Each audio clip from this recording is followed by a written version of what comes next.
Hi, I'm Stephanie Birdsall, and I'm going to share with you the joy that I find in painting flowers in an alla prima manner. Alla prima means direct painting from life and generally in one sitting. I've set up flowers the way I have in my own garden at home, and will essentially pick a vignette out and paint it. We won't paint every flower in there because that would be too much for this small canvas.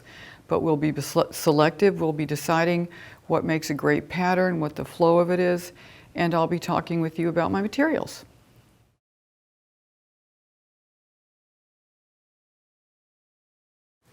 Then the next thing I'm going to do, I'm going to take this, and I'm squinting while I'm doing this. I'm going to pick up some of the areas that I see as being the lightest flowers.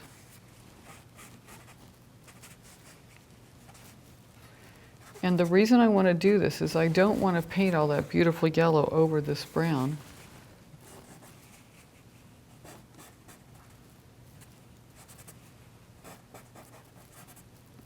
And again, when you see this cluster here, and squinting, I'm looking at the shapes, and it's all one sort of big yellowy shape right now, so I'm going to look at that as an overall shape.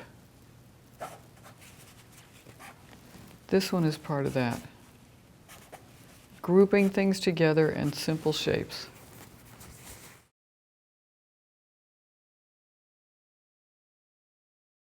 I'm going to continue putting in the darks where I see them, and I'm going to pull out another brush. This will be one of the soft ones, the mongoose, and put some of my dark on.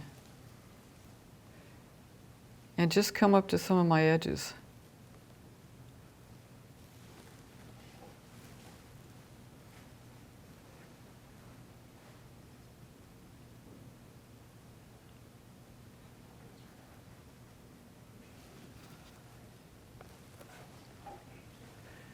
Now here I'm seeing some dark green.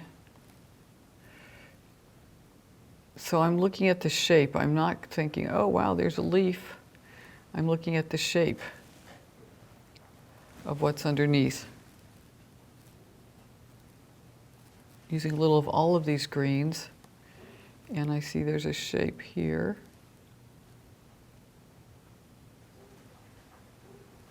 If you can get yourself to think shapes and shapes next to each other, generally have a stronger painting.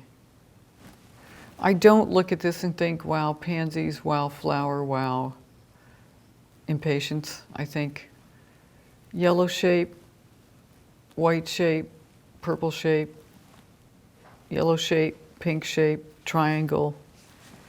Look for triangles, they're directions, and they're wonderful. Also, one of the fun things about putting on this underpainting the way I did is that you can find shapes that you can pull out. You know, you'll find an edge like right there. Looks like that could be the edge of a leaf, so let's just make it one.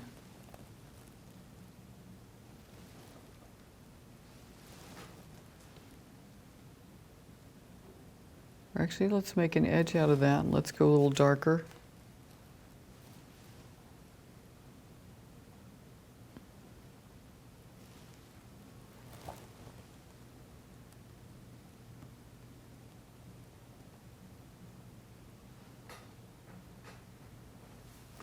So we just found a leaf.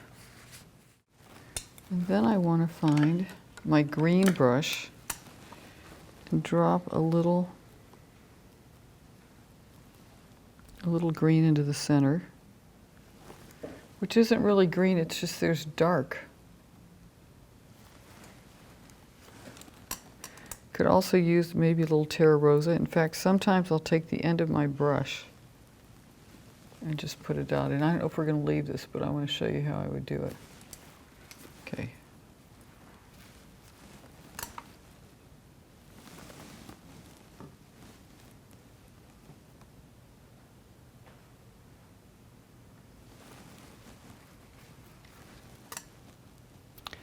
Now sometimes if I have to get real close in, what I'll do is I'll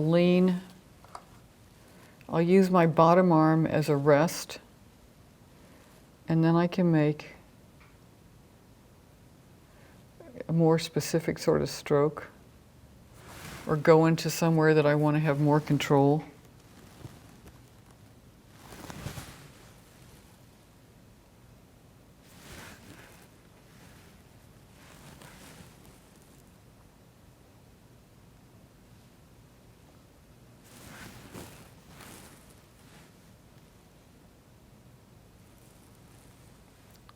See, now we have a little edge turning on the flower.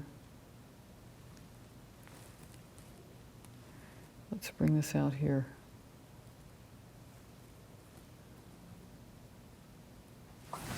For the sake of my painting and the way that I want the flowers to be related to each other, I've brought these two next to each other. And having said that, when I started this painting, they may have been, but with the lights in here, it looks to me like this one's dropped. I believe it was up like that earlier. So I'm going with my original idea because it was my concept and it worked.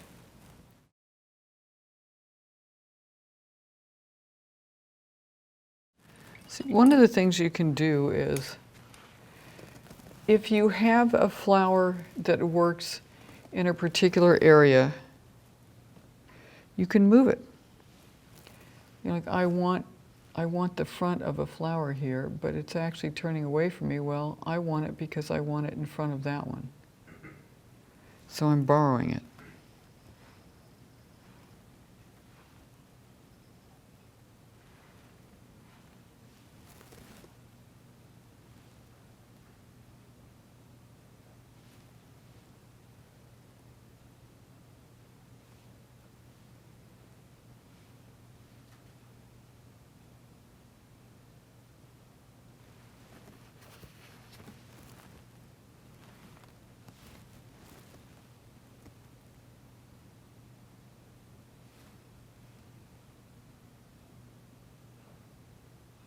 I'm using that little mongoose long flat.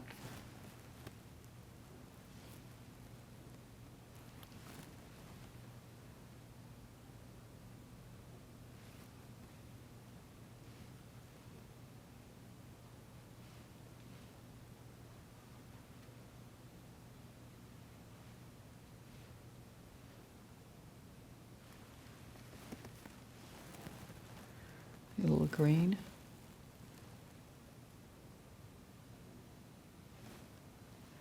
Push that petal behind the one in front.